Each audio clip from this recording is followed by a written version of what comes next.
한탄강 주변의 용암대지입니다. 자, 그럼 이 용암대지가 뭔지를 우리가 조금 살펴봐야 되는데요. 용암대지는 뭐냐면 용암으로 만들어진 대지라는 땅이에요. 대는 뭐냐면요. 주변보다 조금 높고 평평한 땅을 얘기합니다. 왜 우리 아이돌이 노래하는 무대 있잖아요. 무대. 춤추는 대라는 것이요. 그 대 할 때 그 대입니다. 즉 주변보다 조금 높고 평평한 땅을 얘기한다는 거예요. 그런데 이게 어떻게 만들어졌다? 용암에 의해서 만들어졌다라는 것입니다. 용암이 어떻게 만들어졌느냐면요. 좁고 가느다란 틈을 따라서 분출합니다. 이거를 열하 분출이라고요. 열하 분출을 하는 것이죠. 열하 분출을 하는데 뭐 화산 폭발 그 중앙 분출처럼 이렇게 빵 폭발하는 것이 아니라 이 열하 분출은요. 틈을 따라서 슬슬 나오는 거예요. 용암이요. 그리고 이 용암의 특징이 뭐냐면요. 유동성이 아주 큰 용암입니다. 그럼 뭐죠? 유동성이 크면 점성이 작고 이것이 바로 현무암이라는 거죠. 유동성이 큰 현무암질 마그마가 용암이 흐른다는 겁니다. 어딜 따라 흐를까요? 마찬가지? 하천과 마찬가지잖아요. 낮은 곳을 따라 흐른다라는 것이죠. 그러면서 평평하게 이 산과 이쪽도 산이 있겠죠. 산과 산 사이. 과거에도 하천이 흘렀어요. 한탄강이 흐르던 하곡. 하천에 의해서 만들어진 계곡을 메우면서 이 지금 보이는 여러분들 이 용암대지를 쓴 이것이 어떻다? 전체를 갖다가 메우면서 흘렀다라는 것입니다. 그리고 산과 산 사이 하곡을 이렇게 평평하게 이렇게 만들었다라는 것이죠. 그죠? 오케이? 자, 그러다가 여러분들 그 위에 이제 용암이 다 흘렀으면 또 물이 흐를 거 아니에요. 그죠? 이 근처를 흐르겠죠? 그러면서 하천이 이렇게 흐르게 됩니다. 보이나요? 이렇게 하천이 흐르게 되는 거예요. 그런데 이 하천은 과거엔 여러분들 높이가 어디예요? 응?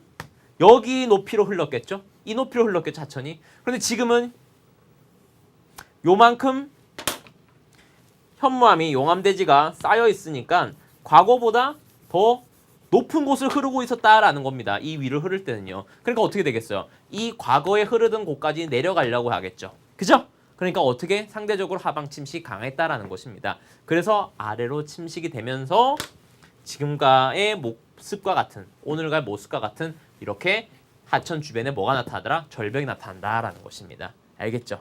또 이 현무암 자체가 뭡니까? 주상절리가 나타나는 거죠. 식으면서 기둥 모양으로 식으니까 하방 침식이 또 약하겠죠, 여러분들. 그죠? 여러분들이 나무라는 게 나무 통나무를 할 때도 쪼갤 때도요. 이렇게 금을 갖다가 세로선이 이렇게 금이 가져 있으면 한 방 팡 찍으면 잘 쪼개지겠죠. 마찬가지예요.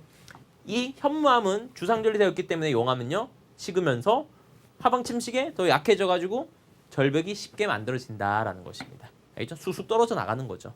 자, 그러면 이 용암대지의 포인트는 무엇이냐? 첫 번째 바로 열하 분출입니다. 유동성이 큰 현무암이다라는 거.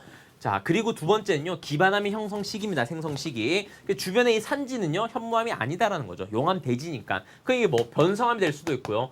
혹은 화강암이 될 수가 있습니다. 그렇죠? 이런 산지에서 첫 번째 만들어져 두 번째 용암대지 바로 뭐죠? 이게 현무암이 만들어졌다라는 것이죠. 그렇죠? 이 정도로 정리하시면 돼요. 형성 시기인 거죠. 자, 그래서 생성 시기했고 두 번째도 특징한 게 있습니다. 이 용암대지 위에서 뭘 하냐면 논농사 가능하다라는 거예요. 이렇게 논농사를 한다는 겁니다. 아니 왜 우리가 알고 있는 제주도는 기반암이 현무암이어서 논농사가 불가능해서 밭농사만 하는데 왜 여기는 가능하나요? 그 이유는요. 첫 번째 한탄강이 이 높이를 흐를 때 하천이 범람을 하겠죠? 그죠? 범람을 해서 뭐가 만들어질까요? 네, 충적층이 쌓여있다라는 것입니다. 제주도와 다르게. 그지? 자, 그리고 여러분들 오늘날 여러분들 범람할 수 없겠지. 오늘날 더 이상 충적층이 만들어지지 않겠죠. 그죠? 근데 충적층이 있어도 밑에는요. 현무암이니까 스며들겠죠. 근데 왜 할 수 있느냐? 바로 여기에 한탄강이 흐르기 때문에 그렇습니다. 즉 용수 확보가 편하다는 거죠. 뭐 양수시설, 물을 끌어올리는 양수시설 설치해가지고 여기도 양수시설인데요. 물을 위로 잘 끌어올린다는 거죠.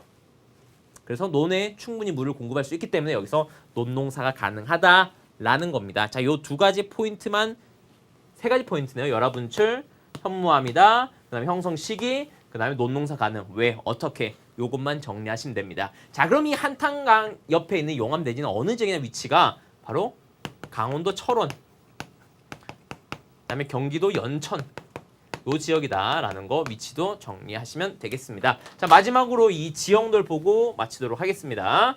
이번 시험 맞히는 게 말고요. 자, 봐요, 여러분들. 논으로 이용되고 있죠? 뭐죠, 여러분들? 이게 저하 등고선이죠. 자, 이 등고선에 대해서 이 지형도 읽기도 잘 모르겠다는 친구들은 지금 수능 개념 강의, 즉 기출 1등급 기출 말고요. 1등급 프로포즈 강의 5강을 들으세요. 5강의 지형도 읽기에서 자세히 설명하고 있으니까요. 요걸 들으시면 되겠습니다. 절병이 나타납니다. 수직 절병 나타나. 아, 용암대지구나. 자, 그럼 이 산지, 경사도 급한 여기 산지는 뭐다? 화강암 혹은 변성암 확률이 높겠대. 왜? 변성이 많으니까요. 여기는 현무암이다. 뭐가 만들어져? 먼저 만들어져. 두 번째 만들어져. 요 정도. 논농사 어떻게 가능해? 요 정도까지도 정리하시기 바랍니다.